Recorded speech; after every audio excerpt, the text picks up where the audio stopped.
बिहार में बीजेपी सबसे बड़ी पार्टी है, उसकी सरकार है और उसी का गृह मंत्री है सम्राट चौधरी। सम्राट चौधरी आते-आते ही 400 अपराधियों की लिस्ट तैयार करवाई है। भूमि माफिया, शराब माफिया, गुंडे, मवाली, बलात्कारी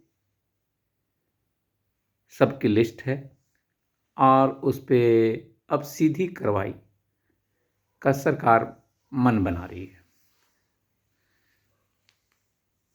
चौधरी साहब ने सीधा कहा है कि अपराधियों के लिए यह बिहार नहीं है, या तो अपराधी बिहार छोड़ दें या अपराध छोड़ दें।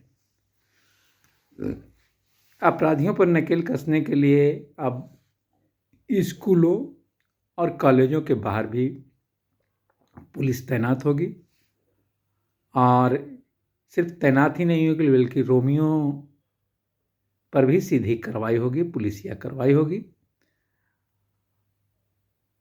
सम्राट चौधरी बिहार में सुशासन का नया चेहरा बनना चाहते हैं और यह सब कुछ दिल्ली के इशारे पर हो रहा है। आते ही आते सत्ता में बैठते ही नेता प्रतिपक्ष को आवास खाली करने का नोटिस जारी कर दिया जाता है और इसके साथ ही शुरू होता है सत्ता और विपक्ष में सीधी तकरार। आरजेडी के राष्ट्रीय अध्यक्ष मगनी लाल मंडल सामने आते हैं और कहते हैं किसी भी कीमत पर आवास खाली नहीं होगा।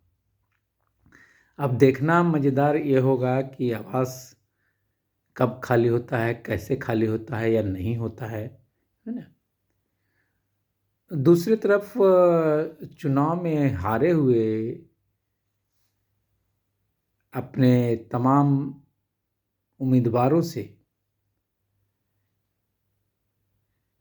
तेजस्वी यादव मिल रहे हैं और हार के कारणों की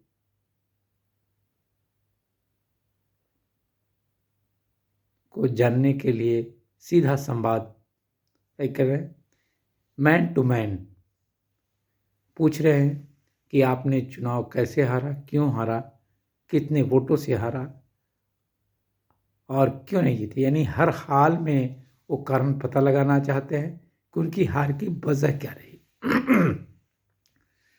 तो हम फिर से वापस आते हैं सम्राट चौधरी की कार्रवाई पे। तो सरकार आपस में ही बाहर में अपराध पर नियंत्रण लगेगा नहीं लगेगा ये तो बड़ी दूर की बात है। बीजेपी और जदयू में ही तकरार चल रही है। सम्राट चौधरी को आगे करके भाजपा की दिल्ली नेतृत्व बिहार में सत्ता की कुर्सी हथियाना चाहती है। इसके लिए पहले नीतीश कुमार से गृह मंत्रालय छीना जाता है और अब बारी स्पीकर की है। तो क्या स्पीकर की कुर्सी भी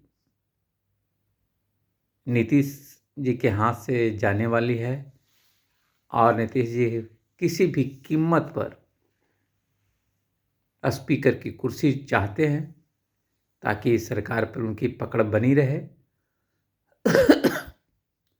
लेकिन ऐसा हुआ कैसे कि नीतीश इतने कमजोर पड़ गए। अमित शाह चुनावों पे कड़ी नजर रखने के लिए सुपर 45 एक दल बनाया, संगठन बनाया था, मतलब काले के समूह बनाया था जिसका मेन काम ही था भाजपा को जीत दिलाना। इसके लिए अखबारों से लेकर के चुनाव आयोग तक, ईवीएम तक मिथक गढ़े गए। चुनाव सर्वे में भाजपा की भारी जीत दिखाई गई और रिजल्ट भी लगभग वही आए। तो कुछ न कुछ तो बिहार में हुआ है, जिसके लिए